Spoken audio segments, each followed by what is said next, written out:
wax nee na Aïssa dañ dul nangooti ñun fii personnellement. yow ñan ñu dul nangu. déggoo wax ñun Sénégal yow parce que yéen homme politique yi la yéen la ak seen i militants yi ngeen recruter. yéen la ak seen i fanatique yéen la ak seen non soxlawuma di woo ay nit.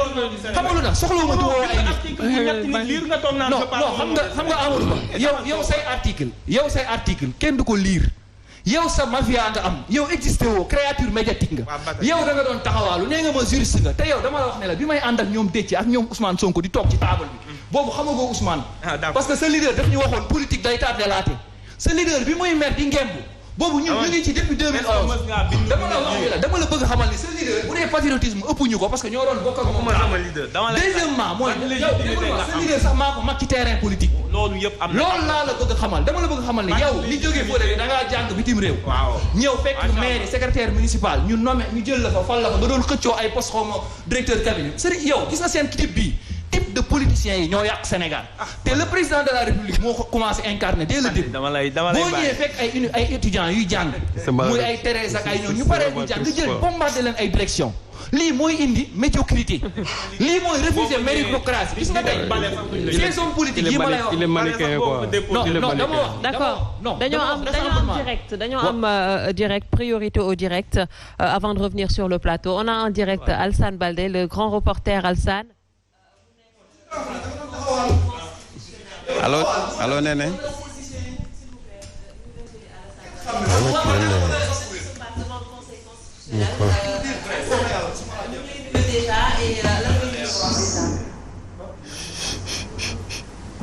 waaw léeg-léeg comme ni ko waxee rek gannaaw mu nuyoo ñi nga xamante ni mooy téléspectateurs yi di wax nag ne ñu ngi fii jamono ji nag en plein centre ville rawatina ci siège ki nga xamante ni mooy conseil constitutionnel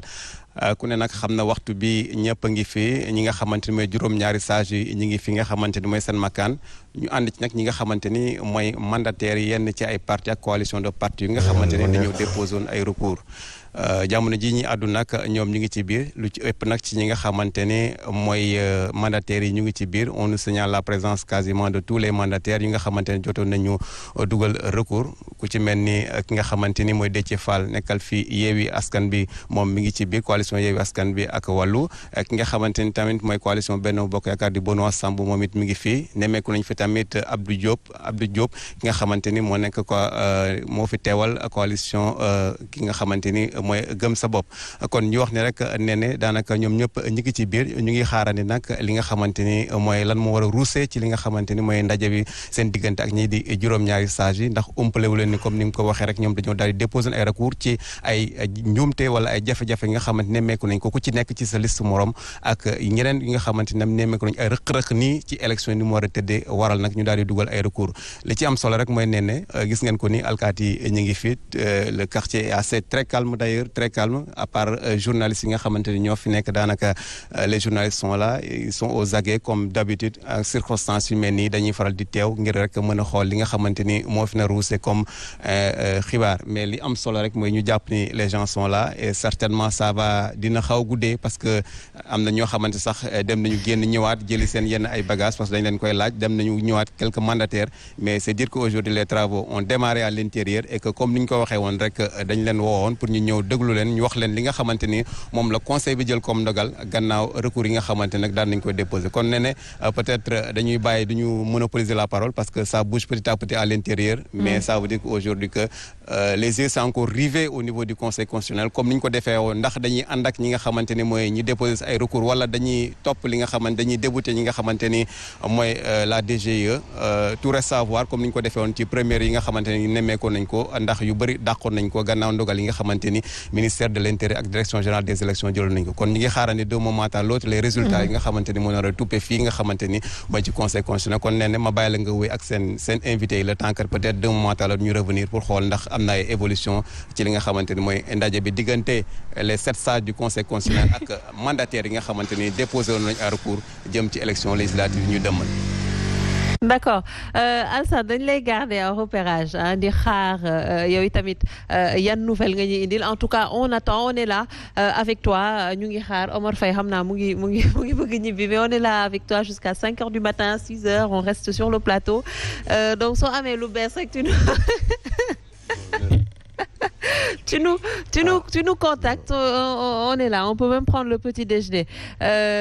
Donc dinañ ñëwaat ci yow donc dama lay bàyyi Ansoumana nga def nga commenter un peu ce qui se passe peut-être fële ci conseil constitutionnel. Conseil constitutionnel Néné Aïcha nga baal ma nag man damay naan lan la Aïcha rek mais bon waaw. Il y en a beaucoup ñu may woowee Néné la Aïcha et tout ça mais je pense que ça voilà yàqul dara mais lii dafay wone vitalité suñu système démocratique. yéen ñaar dañ leen génne plateau bi de vous voulez avoir 2 débats encore on vous a vu rire Omar Faye qui crie parce que daa bëgg ñibbi non Omar dañuy débat on est en direct da ngay xaar ba mu jeex nous 5 heures du matin. non je ne peux pas. mais non si. non franchement je ne peux pas. dama ne lii dafay wone vitalité suñu système démocratique te lii waxoon naa ko ba may door samay propos nee naa la. élection dañ koy aborder ci ñaari dimension la dimension juridique mooy élection yi nan lañ koy préparer nan lañ koy càmbaree lan mooy ak yelleefu ñi nga xamante ne dañoo décider souverainement ni la leen ko constitution bi mayee pour ñu dem bokk ci joŋante gi. deuxième bi mooy le contentieux maanaam ci lu ñuy def bu amee li nga xamante ne nii am na ki nga xamante ne d'accordul ci lu ñuy jël ci ay acte ndogal contre moom wala moom mu jàpp ni ñu muy joŋanteel am na ñoo xamante ne nii sàmmantewu ñoo lu loi bi wax mu mën a am fu mu koy joytoo ñooñu daal di koy càmbar. fa la ñu yegg si tey le contentieux des élections bi nga xamante ne nii egg na ci conseil constitutionnel war cee àddu. oui allez-y. damay fàttali nag benn affaire niki lu ñuy nëppal fii. te Omar Faye wax ko ñu koy bëgg a bañ conseil constitutionnel mu ñuy d'accord di ko tabb ni jël na décision bu baax waaw vraiment ils ont dit le droit ñoom ñoo fi mën ñoo fi gën conseil constitutionnel boobee la ñuy gis les mêmes personnes di leen di xalab saa ñu jëlee décision yi nga xamante ne arrangé wu leen loolu nag bu ñu eggee dans un pays bi nga xamante ne nii le conseil constitutionnel mooy le pouvoir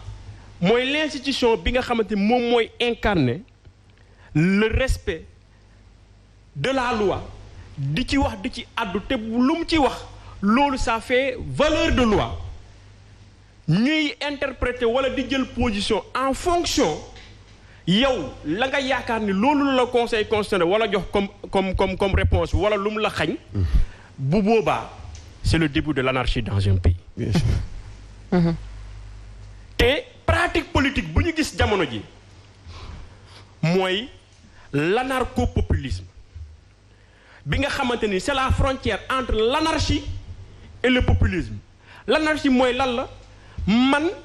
damaa jàpp ni dëkk bi c'est un état de droit bu ma amee lu ma métti dama koy yóbbu dans les cours et tribunaux parce que nul ne peut se faire justice soi-même ñu àtte mais dès l'instant que ñu àtte boobu favorable la nañu génn taal dëkk bi du benn du ñaar du ñett ba démb rek jéggi nañu discours bu mel noonu bu fekkee ku nekk da ngay jàpp ni ki yow doole ngay wane ci dëkk bi dès l'instant que ñi nga xamante ne ni ñoom ñoo am formation ñu jagleel ko ñun ñëpp ñu d'accord ni loolu moo am ñoom ñoo war a addu bu ñu addoo en républicain ñun ñëpp dañoo war a d'accord ni lii la conseil constitutionnel décidé wala lii la suñu juridiction décidé. D'accord. moo tax li may wax parce que dama c'est l'actualité qui le commande. Oui. Quelle que soit la décision du conseil constitutionnel parce que ay décision nag amoon na fi bii du gulet parce que amoon na fi ay situations yoo xam ne les juges ont dit le droit sans pression aucune les juges ont dit le droit sans donc quelle que soit la aucune. décision du conseil. Quelle que soit la décision du conseil constitutionnel. Oui. bu sénégalais yi nangu ñi nga xamante ne nii dañ leen a bëgg a embarquer ci seen i erreurs yi ñu def ci seen coobare bopp ñoom ñu toog reconnaître ko ne leen nañ dem taali dëkk bi parce que bañ koy def woowuñu kenn sur la place publique consulter la bu ñuy dem parce que ils veulent se prévaloir de leur propre turpitude buñ leen ci yóbbu notamment la jeunesse parce que il y a un constat war ma ci woon dugg mais c'est des faits dañ ko war a relever mooy ñi fiy yuuxu naan nañ 2000 jeunes nañu génn xaw ma 3000 jeunes mais saa waay ci département yi ak seen liste nationale nañu wax ban jël lañu investir. Ça veut dire quoi? Que rassemblement peut-être bi ñuy dem parce qu'on a entendu quand même dire que le président de la République xamul peut-être loi wala leneen lu mu xam mooy rapport de force lan ngay tontu ci loolu déjà. Non, opposition bi moo xam rapport de force moom moo bëgg a imposer rapport de force parce que moom mooy woote rapport de force. Il faut que ñu situer les responsabilités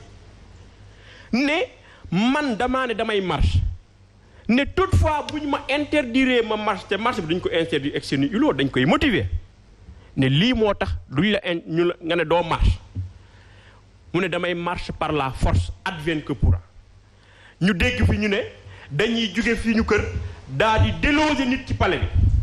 loolu xam naa ay waxi politicien la mais bu boobaa ki ko war a def na ko def mu xool lu ko ciy fekk. 2011 am na ko fi woon de. donc loolu. 2011 damay woote pour attirer l'attention des Sénégalais. 2011 am na ko fi woon surtout de la jeunesse. Niki, tout ce qui se fait pour toi et se fait sans toi se fait contre toi. mënuñu am liste nationale dugal ci des retraités yi nga xamante ne ni ils ont fait tous les régimes.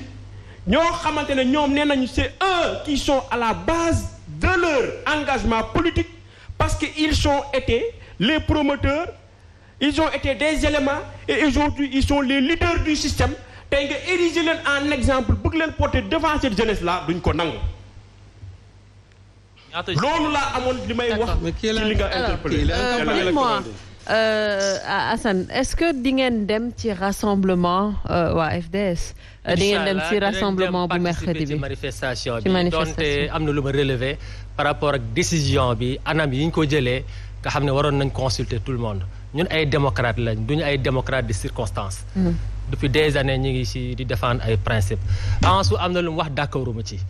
man jàpp naa ni président Macky Sall 2011 bi muy jël mer gàddoom dem buntu assemblée nationale Serigne Mbaye Thiam également jël xeer bu rëy taxaw conviction yi leen animé woon tey moom moo animé les jeunes yi taxaw di xeex pour aar seen démocratie. Gis nga Abou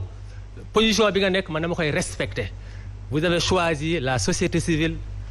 à votre manière dañ koy accepter mais man aussi très sincèrement au niveau de Ñoo Lank man bokk naa Ñoo Lank bokk également directoire aar li ñu bokk très sincèrement musuma gis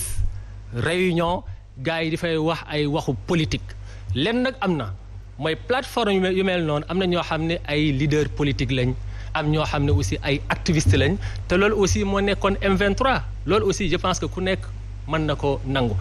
jàpp ma ni également mon ami Abou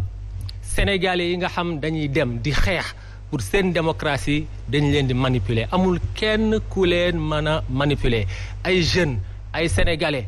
ñoom ñoo jàpp ni ñi ngi salfaañe seen ay ak seen ay yelleef ñoom ñooy génn tey bu ñu demee ba nga am possibilité toog ci plateau di wax c'est parce que année yi ñu passé yépp des Sénégalais se sont battus pour que non may ma màggal c'est important Serigne ñoo doon dégg naa la Babacar Diop xam na loolu parti socialiste non may ma yeggale fees foofu non c'est-à-dire pas les Sénégalais man nga wax sa xalaat les Sénégalais dans les fichiers gis nga loolu dañ ci nekkoon Abou saa yu ne leen rassemblement Abou xamante nañ ba loolu amul problème déedéet saa yu ne leen rassemblement non je suis pas d'accord mooy génn ñu yàpp ko ci ay car mobilisé pouvoir et opposition les milliers de Sénégalais mënuloo ma wax ni loolu musul am les milliers de Sénégalais yi nga xam ne le 23 juin 2011 ñoo taxoon buntu assemblée di wax non à la troisième candidature mënuloo wax ni c'était les étudiants qui avaient réussi ce combat les hommes politiques avaient mobilisé de 9h à 11h fi ñu yem mënuñu koo bouger bi étudiants yi quitté fële ñëw avec leur masse c'est le homme politique yi yëngu après ci lañ capitaliser M23 après nag financement politique ñëw ak financement des bailleurs et des lobbies depuis lors tout rassemblement au Sénégal suñ nee sénégalais ñoo génn dañ leen di nax c'est des rassemblements yom budget day am mobilisation day am te clientélisme politique bi mooy ñëw te toutes les activités yuy am dana am sax ñu dul clientèle politique ñoo xam ne ay hommes d'affaires yu ci dugal seen loxo ak yenn médias yoo xam ne d'accord ñoom état bi ñëw envoluminer ko ñeneen ñi waajal ko ci seeni plateau loolu moom mës a am ci biir pratique man dama bëgg rek di ñëw ci kanam nii man nga wax sa xalaat mais amal respect sénégalais yi nga xam ni parce que sénégalais yi laa leen rombee ñuy ñëw di aar seen ay droits bu ñu amee première alternance sénégalais en 2000 la ñu am ak c'est parce que ay sénégalais ñoom ñoo xeex ay sénégalais ñoo ci ñàkk seen bakkan bu ñu amee également deuxième alternance c'est la même chose boo amee liberté toog tey di wax c'est parce que également démb les Sénégalais se sont battus non moo tax non Abou boo tegee les travailleurs fële place de l'indépendance Abou ñoo ko doon wax plateforme ne suñu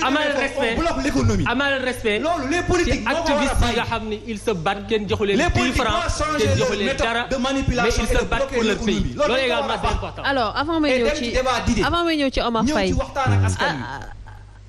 donc avant may ñëw ci Omar Faye Amadou objet wu marche bi ngeen wala enfin rassemblement bi ngeen di def mercredi avec ou sans l'autorisation du préfet lan ngeen ci jublu concrètement. waaw xam nga d'abord il faut ñu wax les provocations préfet Dakar. dafa yàgg. conseil cour suprême nee na ko fi ngay interdire marche arrêt Ousmane Ngom boobu tegoo ko fenn. te teewul tey boo fa demee marche ñu jàpp la xam nga marche système déclaration la tey gis nañ li fa am foire bi ñu doon wax daal di moom lañu organiser foofu kenn du def te toujours boo déposé au lieu mu teel laa wax day bàyyi ba jour bi jot nga xam ni doo mën a attaquer sa décision en référé parce que c'est trop tard mu soog ko annuler xam nga préfet Dakar waxatuñu ay waxam c'est que y a un moment donné un parti politique su defee demande xam nga marche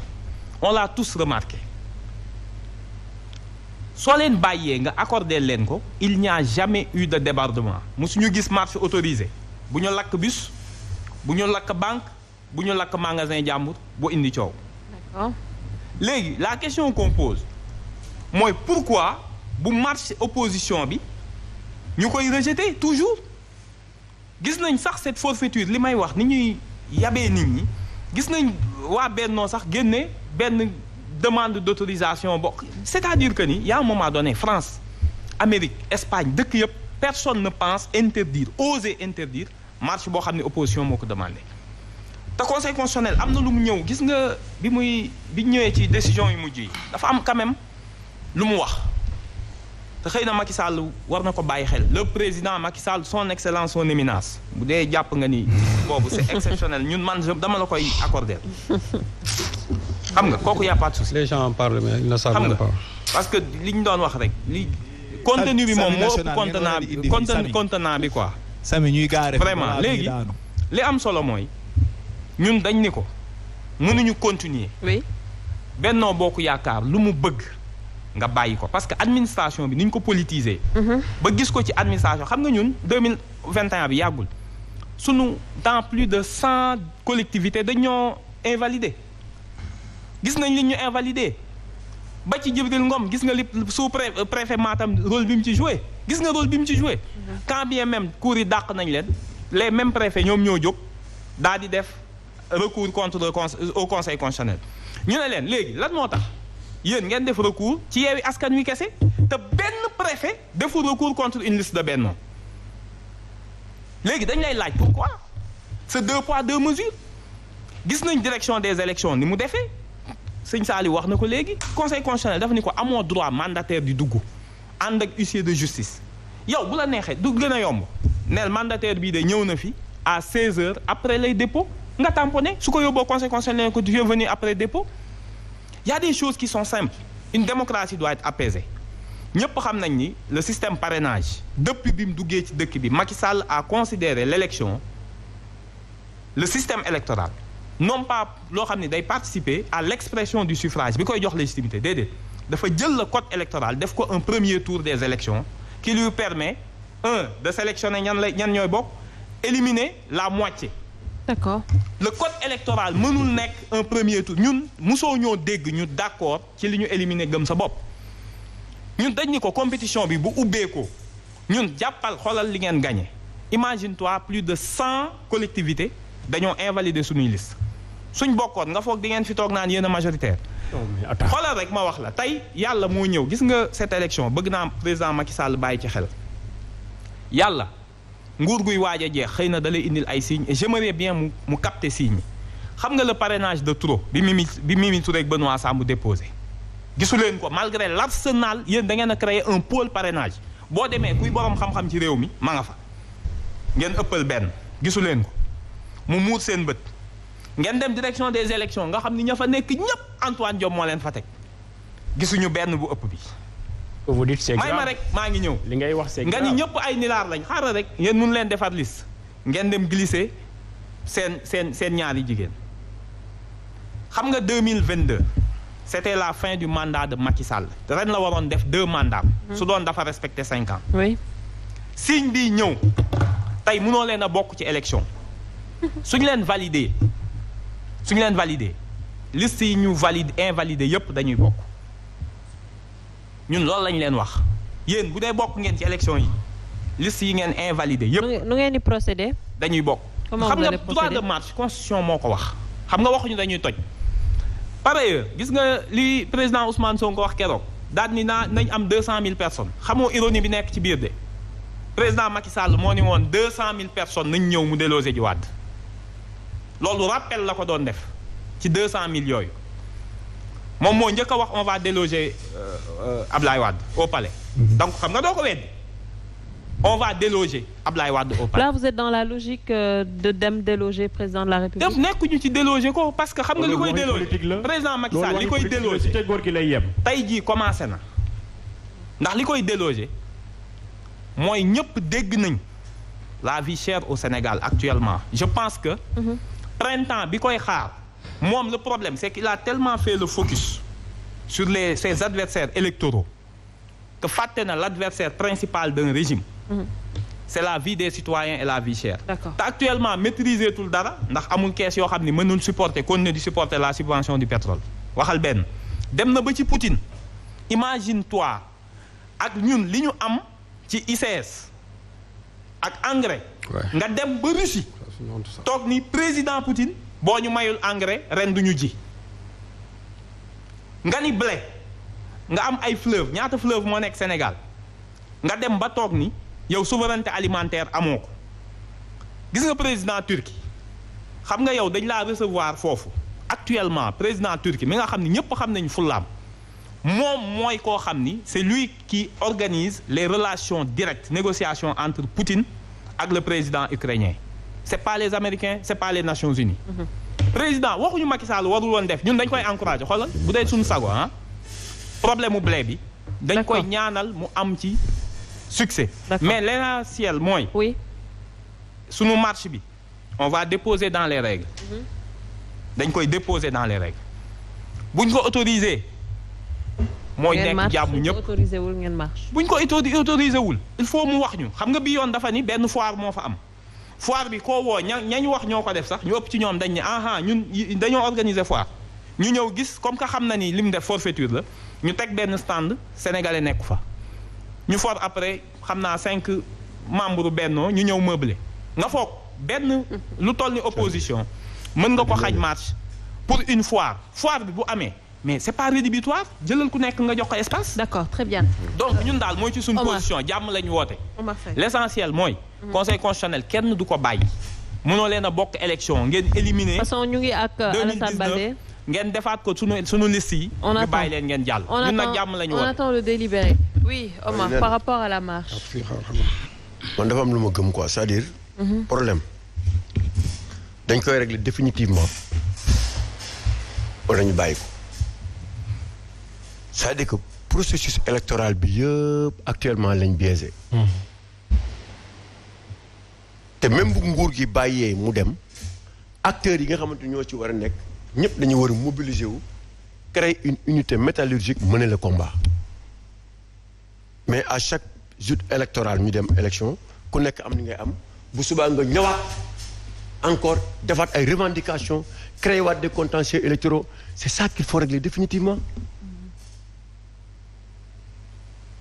xam nga Amadou Sànq nee na France États-Unis partout doo fa organiser marche ñu interdire ko d'accord mais c'est les organisations sociales qui organisent parfois des manifestations pour l'amélioration des conditions de vie des populations parfois partis politiques yi bokk ci parce que tellement réglé nañu seen problème processus électoral tey dañuy fekk courant bi fekk ndox mi ñu yokk ko fekk diwlin bi nekk situation fekk comment dirais-je fonctionnaires yi nekk situation yu difficile homme politique yi xam ne lii du yoon ñu ñëw ànd si mais Sénégal rek daa si gisugum pour le moment jusqu'à présent que c'est les partis politiques qui organisent à chaque fois des manifestations mais loolu kañ lay jeex kañ lay jeex mais il faut mu jeex te loolu nag il faut que ñëpp àndandoo ko toog xeexandoo